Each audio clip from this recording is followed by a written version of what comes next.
This is Ian. Ian likes to take selfies in dangerous places. And this is 1,000 tons of unstoppable steel. Ian dreams of being famous. Well, today his dreams are about to come true. Don't be like Ian.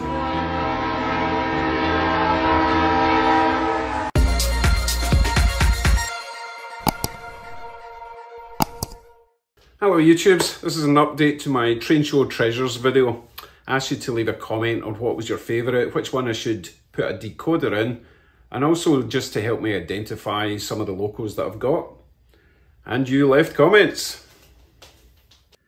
Out of all these locos, the one that got the most likes was in fact the Chesney steam locomotive, which was a bit of a surprise to me. It's not actually my favourite. And the one that is getting the decoder will be this Dash 9 job. Now, I've done a bit of work to them, except for that one and that one. I ran out of time last night. I was up very late. So this PA now has been cleaned and rewired. I'll show you that in a second. This F something has been cleaned and it's got an LED. This has been cleaned, it's got an LED. It's also added the lenses. This has got a lot of details still to go. I'll get to that later. This has been cleaned and LED'd. Not been touched, not been touched. Cleaned, no LED. Right, let me show you what I did inside this. If you recall, this Athearn Blue Box PA1 was not picking up power from one of the trucks. When I removed the body, I discovered, ignore that for now, I rewired it. I discovered inside was this very, very rusty power bar, which is really strange. This must have been living somewhere very humid. But what I discovered was this bar was tucked under there. Bear in mind, the power is going across this, from this, across this bar to there and to there. But the bar was sitting kind of like that. It was tucked under that side, but it was just sitting up there, which is really peculiar. It's very unlikely that would just pop out by itself. So obviously I've removed that rusty bar. Just I've never seen one that rusty, which is probably why this was only $20. So I've soldered on power wires going from there to there, there to there. I will at some point add the LED, which is really simple. You just take a power wire from there to the center of the bulb and just run a very small wire from the side of the bulb to there for the ground, and that's you LED'd up. So now it's all lovely and clean. I'll let you see that running later. I also took my Dash 9 apart, another Athearn, and this is the one that's getting decoded. It also had one of these bars, which I've removed just while I was in the mood. I've rewired these. So this has got the power wire coming from the front truck to the centre, the rear truck to the centre, and I've done exactly what I was saying with the LED. The wire has come from, well, this is actually obviously a new bulb, but it's an LED. Positive is going to the bar, negative is getting soldered onto the front there. Keeps it nice and simple. I will probably add another LED at the back at some point, but this is the one that's getting getting the decoder added, but that'll be a separate video. And the other one I took apart, which I was really shocked at, was this little Union Pacific. Now, you've been telling me this is an F3A Lifelike Proto 1000. Now, I was always under the impression that Lifelikes weren't that great, but this is absolutely awesome. I've put the LED in this, but it's got this weird circuit board on the top. And I don't know if you can read this, but it clearly says something about DCC. So I need to look into seeing how I can add a DCC decoder to this. It's not going to be the same as the ones I'm adding to the Athearn Blue Box. They're very specific. This is all metal, all the way around. This is probably the heaviest loco I've got.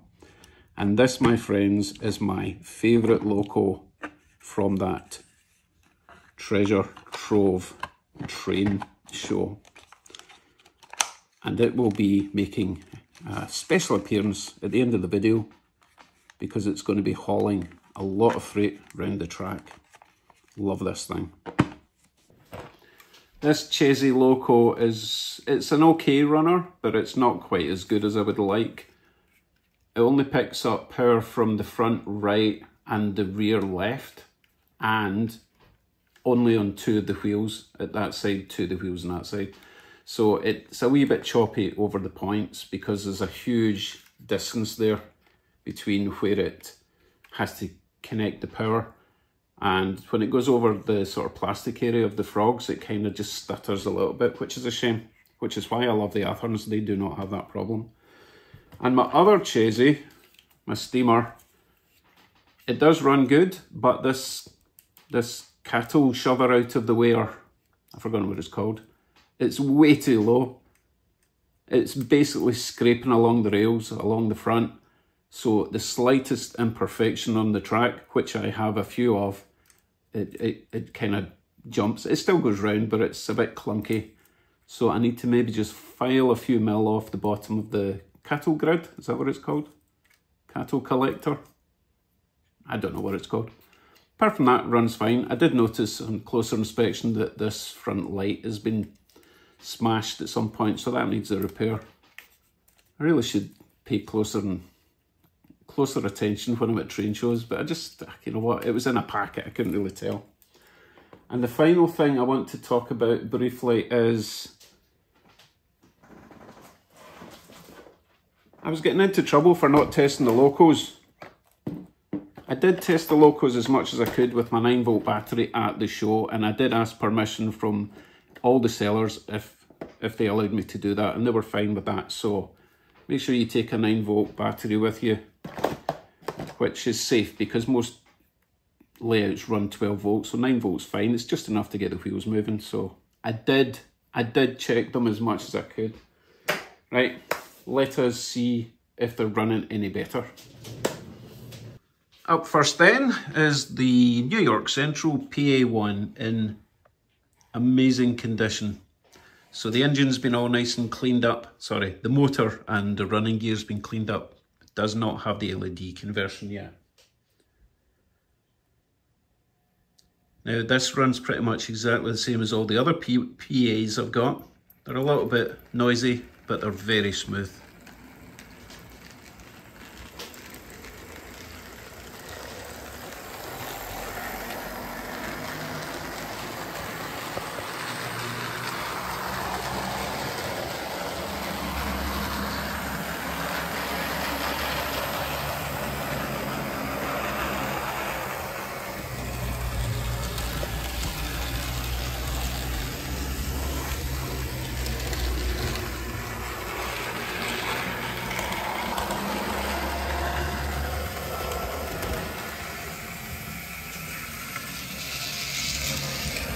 What the?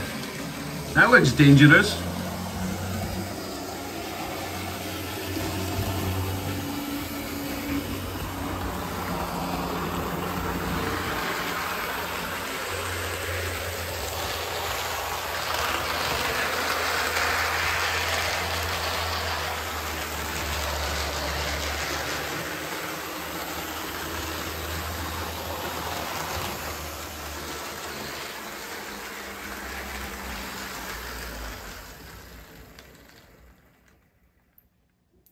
Excellent. I need to get some coaches to match that. I think that would make a nice passenger train. Right, what we do next? This is that CN Model Power Loco with the grey stripes. I do have the LED in the front of this, and the motor is nice and clean, and the running gear. Now, it doesn't run quite as nice as all the other ones, but it's still not bad.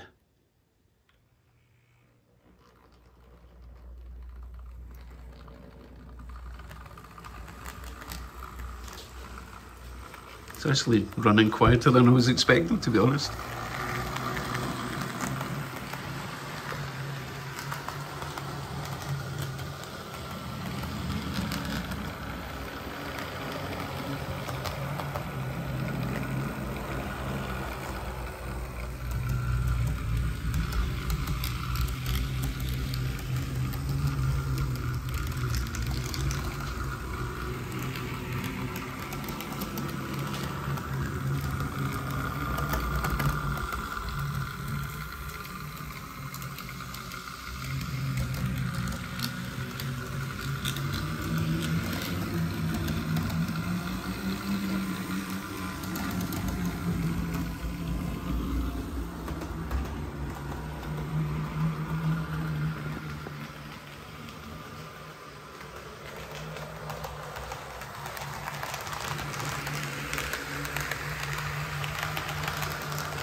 A surprisingly nice little runner, as they say.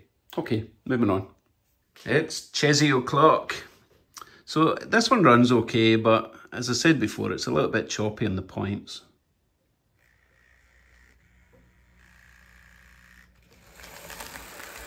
Doesn't have a very good crawl speed either. Can't complain, still a nice looking Loco, runs fine.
Actually, the crawl's not that bad.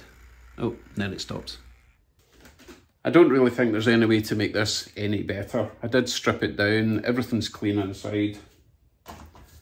It just wasn't built for rivet counters. Not that I'm a rivet counter.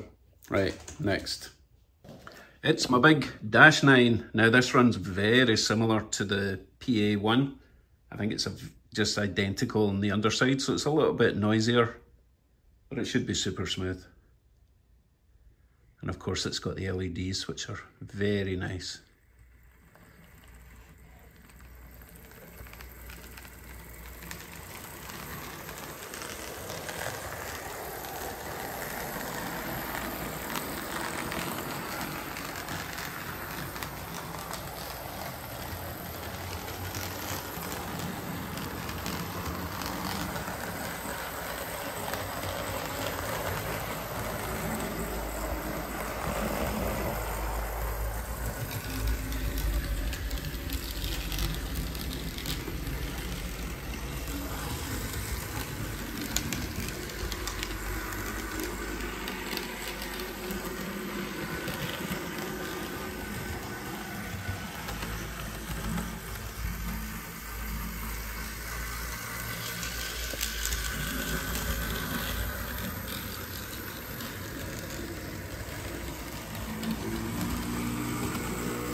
So yummy, I love that one.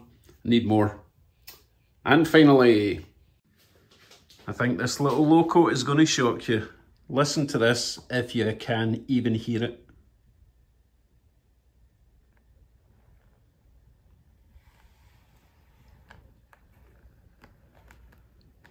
This has got to be the quietest Loco I've ever heard, or not heard. You can only hear the track as it's going clippity clip. Absolutely stunning. Let's see how slow we can go.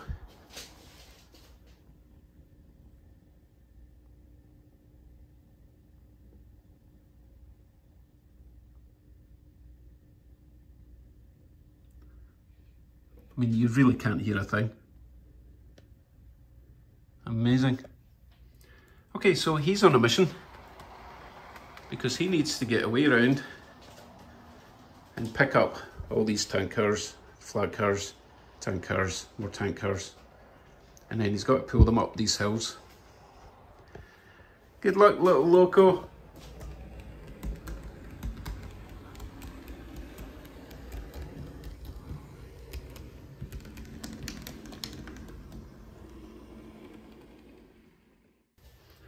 You're probably wondering what that weird background noise is, so let me give you a quick preview.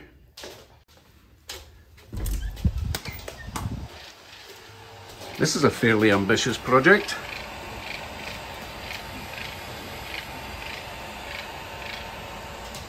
This is what happens when your wife leaves you alone with a 3D printer. I don't think it's going to work, but yeah, it's worth a shot. Save $100 or so, eh? Well, thanks for dropping by my channel, people, and thank you for all the awesome comments. I was edumacated a fair bit last night reading all your stuff. Now, the next couple of days, I will try and get this BC Rail decoder fitted, but there's quite a lot of work to do in this particular Loco. It's got lots of extra detail to add, the handrails, it's got ditch lights, it's got sand fillers or something, it's got cantilever springs and all sorts of nonsense to add to the bottom, so I maybe do that in a separate video. I kind of want to practice first on fitting the decoder to something so that I can mess it up in something not quite as gorgeous as this. So that will probably be the first decoder video that I'll do. Anyway, we have a Union Pacific job to do, so witness the majesty of the F3 a lifelike Proto 1000 just rolls off the tongue, doing its job. See you soon. Thanks for watching. Bye for now.